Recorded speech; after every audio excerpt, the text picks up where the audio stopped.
Hello, my name is Miranda Garcia and I will be doing my presentation on offshore oil drilling.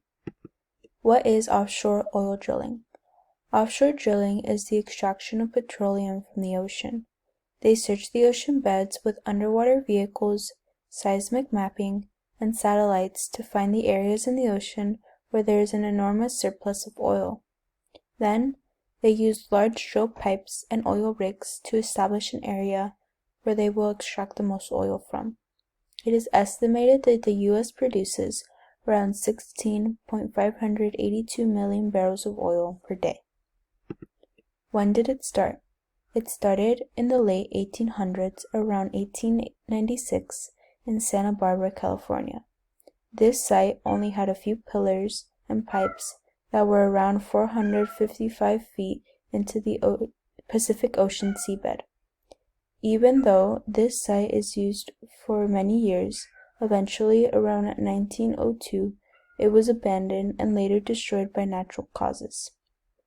Later, offshore drilling made its comeback around 1947 when Kerr-McGee Oil Industries made the first official offshore drilling site for the U.S. off the coast of Louisiana.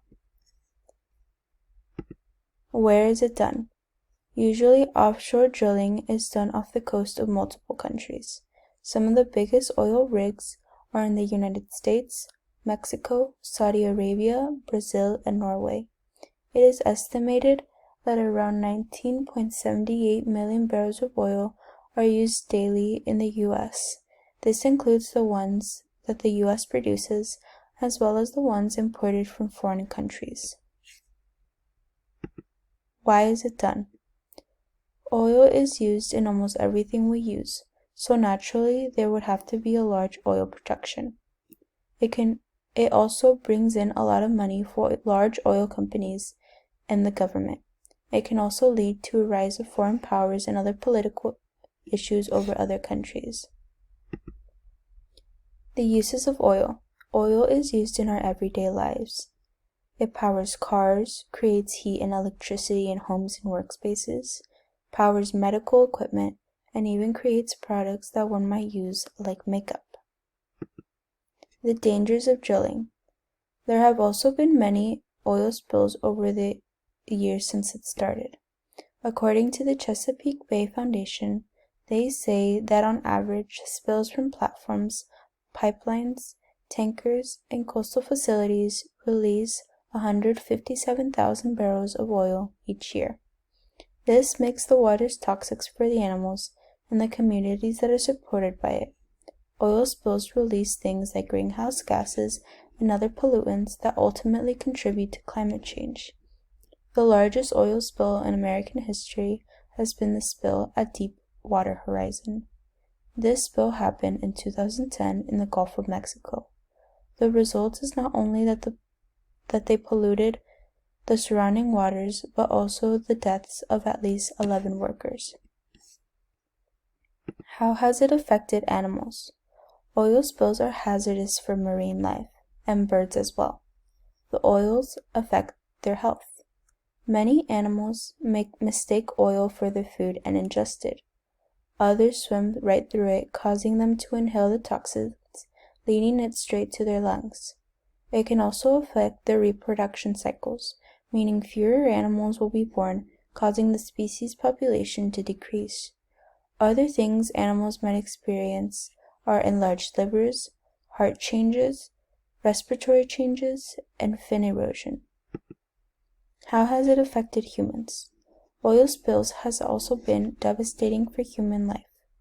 Many have reported that because of oil spills, there has been an increase of respiratory damage, decreased immunity, risks of cancer, and higher levels of toxins within the body.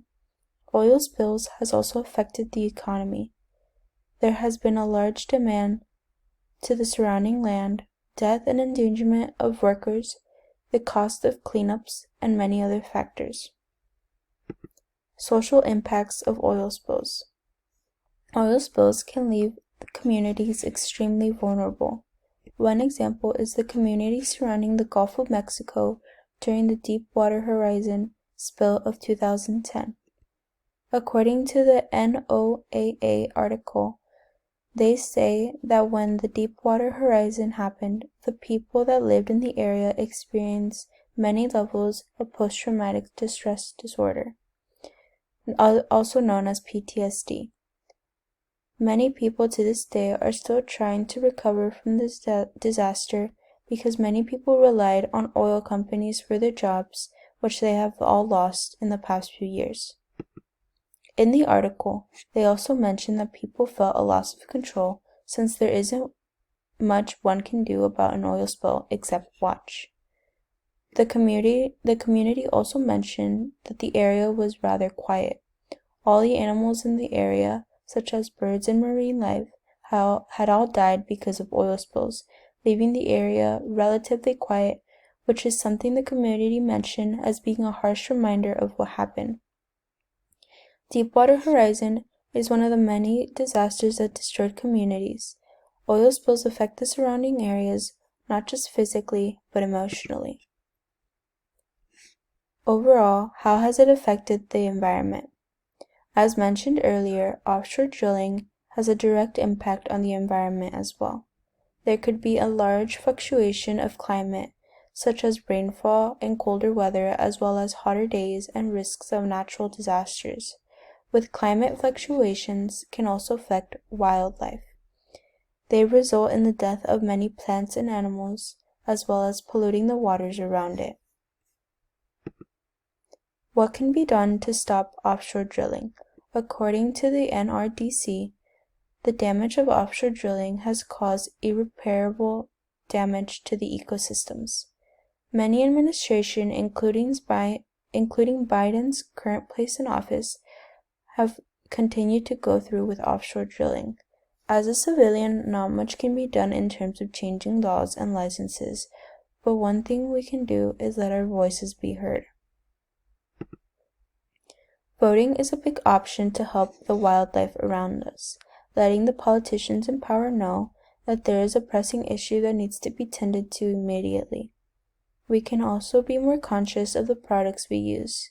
Maybe change your car to an electrical one, where you don't have to rely on gas as the main source of energy, or use things like solar panels in homes to use less gas and use more renewable energy. Local action, California.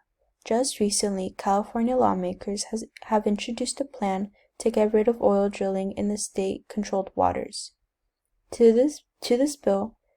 When this bill was proposed, it was proposed to eliminate offshore drilling by the year 2024. The senators that proposed this bill say that doing this is very difficult but necessary.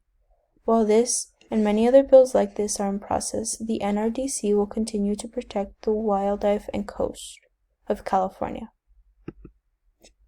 Benefits of renewable energy. Renewable energy includes solar, wind, low-impact hydroelectricity, wave and tidal power, and others. One of the greatest benefits of using renewable energy is that they produce essentially little to no greenhouse gases. Those are the gases such as carbon dioxide, methane, and nitrous oxide that contribute the most to climate change. The use of renewable energy can also help save money.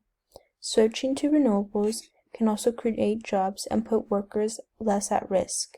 Overall, renewable energy doesn't harm wildlife or human life if done right with the proper equipment. Thank you.